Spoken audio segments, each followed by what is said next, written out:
I'm about as real as they come. All my beats tailored by Joe. House Digital. Maserati, Rick in Detroit. Convertible bird in Miami. Graduated summa cum laude. Strip club made a tsunami. Carlton Hines with the ball game. Grateful Edmonds with the snowflakes. Craig Pettis in the M-Town. Sal Magluta with the boat game. Falcone with the cocaine. Like Freeway Ricky with the plug game. Like Monster Cody in South Central. Larry Davis from close range.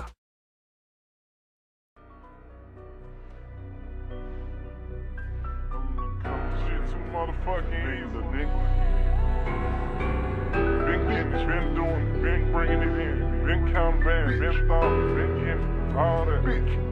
Yeah. I keep it coming and coming, let's get it. Trap shit, Monday through Sunday get icky. Ain't got an ass, you know how we kick it. Ain't got to brag, know that I'm lit it. Boy, what you talking about? I'm running the city. Do not disturb, the bitch be tripping. Boy, what you heard? The clip is extended. Just say the word, knock off the kitty. I keep it coming and coming, let's get it. Trap shit, Monday through Sunday get icky. Ain't got an ass, you know how we kick it. Ain't got to brag, know that I'm lit it. Boy, what you talking about? So looking for the person who shot and killed pro golfer Gene Siller at a country club north of Atlanta. Police responded to a report of a person shot Saturday afternoon and found Siller on the green of the 10th hole. Now, Siller, who was a club employee, was found unresponsive with an apparent gunshot wound to the head. Pronounced dead there at the scene. Police say the suspect had driven to the golf course in a Ram pickup truck. Police found the bodies of two men in the bed of the truck who also had gunshot wounds. Police still searching for the suspect who has not been identified. Joining us, new details give us a closer look into the past of a man accused of killing 3 people at a country club in Kennesaw, including a well-known golf pro. This is the new mugshot for Bryan Rhoden. Cobb County Police arrested him yesterday for Saturday's killings. CBS 46's Rebecca Schramm live at the Cobb County Jail right now. Rebecca, you've been uncovering a ton of information this morning, including an interview we did with him a couple of years ago. Yeah, and Karen, I'm going to show you that in just a minute, but I want to tell you, it turns out the suspect was not on the loose for all that long. He was actually arrested in Chamblee on a DUI just hours after the murders. Now, I want to give you a look at the mugshot. This is the most recent one we have of him. He was transferred here to the jail overnight. It was most likely fingerprints from that DUI that allowed investigators to connect the dots. And that's not all I'm uncovering. According to the arrest warrant, investigators believe when 23-year-old Bryan Rhoden drove onto the golf course at the Pine Tree Country Club Saturday, 2 men he had kidnapped, 76-year-old Paul Pearson and 46-year-old Henry Valdez, were tied up and concealed in the covered bed of the pickup truck. The warrant shows detectives believe Rhoden had bound their hands, legs, and mouth with tape. When the club's golf course manager, Gene Siller, went to figure out why the truck was on the course, according to police, that's when Rhoden shot and killed him. The warrant shows Rhoden also shot and killed the kidnapped men, although it's not clear whether that was before or after Siller stumbled upon the crime scene. I've learned Rhoden is a 2015 graduate of Campbell High School in Smyrna, where he played football and ran track. From there, he went to Georgia State University, where in 2016, he ran into trouble. As we reported, he was accused of trying to sell marijuana to 2 teenagers and then getting into a shootout with them. At the time, I spoke with some GSU freshmen who lived in the same dorm. We know of him, we see him around and stuff like that. You think maybe he lives here? He does. He's very popular. He was charged with several felonies, but then released on a signature bond. There's no record of a conviction. A Fulton County court spokesman tells me those records are now sealed, but he couldn't say why. Georgia does have what's called the First Offender Act, which gives defendants with no felony record a second chance. Fast forward to December of 2019 when one of our colleagues interviewed Rhoden about holiday shopping, not knowing about his GSU case, asking him about the crowded mall. It is a lot of maneuvering through the corners, you know.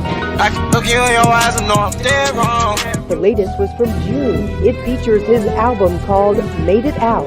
He also shows off some of his live performances. The latest posted 2 days before the murder.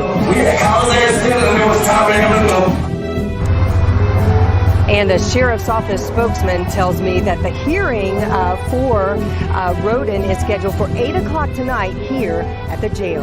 Live in Cobb County, Rebecca Schramm, CBS 46 News. Rebecca, we will stay on top of it. Great job. Thank you.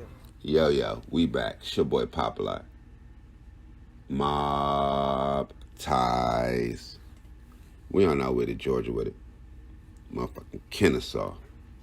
What's going on around here?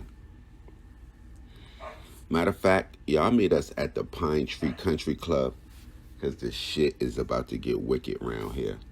Now, today, we are going to be covering a dude by the name of Bryan Rhoden, but he also goes by the name of B-Rod, and pretty much according to most media outlets, they're going to say he's from the city of Atlanta. But to be honest, to put hands on this story is outrageous. So I guess we're going to start by some events that happened in July of 2021. And actually, it's going to, let's just say July the 3rd, 2021. So before all the 4th of July fireworks. There are going to be reports of a white pickup truck that was driven onto the 10th hole of the Pine Tree Country Club. And upon being driven to the 10th hole, they were approached by a professional golfer by the name of Gene Siller. Upon approaching the vehicle, Gene Siller was then shot 5 times and killed right on the golf course. After investigating the scene, authorities determined that there were 2 more bodies that were inside of the pickup truck, and those bodies were identified as Henry Valdez of Anaheim, California, who was actually the owner of the vehicle. Oh no, he was not the owner of the vehicle. Excuse me. The owner of the vehicle was actually a guy by the name of Paul Pearson. Now, Paul Pearson was 76 years old. He was from Topeka, Kansas. Henry Valdez, like I said, was 46, from Anaheim, California. As far as how they ended up in the back of that pickup truck, that's going to be a mystery for the ages. But I guess that's a major part of the case. But what I want to know is, how did this 23-year-old rapper end up with them in the bed of the truck? What was he thinking?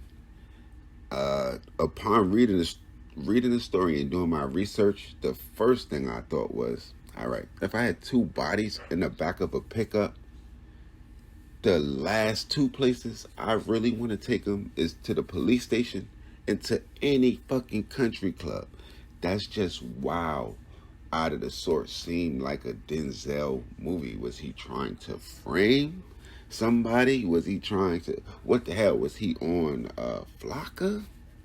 This shit is just wow. So apparently after the murders, he was arrested for a DUI stop, and for false information, he was arrested for a DUI stop. He was actually released based on my research from that DUI stop, and then arrested again in Chamblee, Georgia. How the fuck far is Chamblee, Georgia from Kennesaw, from Atlanta? I need my real Georgia niggas to tap in, get in the comment box, let me know, because I know where I'm at, but I'm confused as far as the directions. So I need y'all to point me in the right one, because this shit is just crazy, man. Because that's another thing. Fuck taking the bodies to the country club. If I did that, I'm damn sure not going to be in Chamblee, Georgia. What the hell? You got to go to the Netherlands. You got to go to motherfucking Switzerland.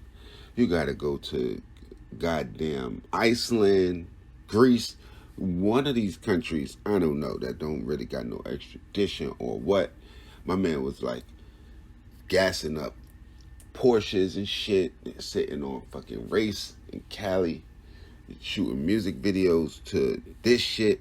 This shit is just wow. I almost don't understand it. I'm still confused as I speak to y'all, even though I did all the research and know everything about it. I don't know how these lives cross paths. Definitely going to be more to come out with this, but y'all let me know what y'all think. It's your boy Popalot. Y'all follow me on Instagram, on Twitter, POP_A_LOT. Y'all get at me in the comment box. Y'all get at me below this video. Y'all message me, let me know who we need to cover, what we missed, what we got wrong, where we need to go, where we haven't been, all of that shit. I'm with everything. And y'all know what it is. It's the mob. Mob, ties.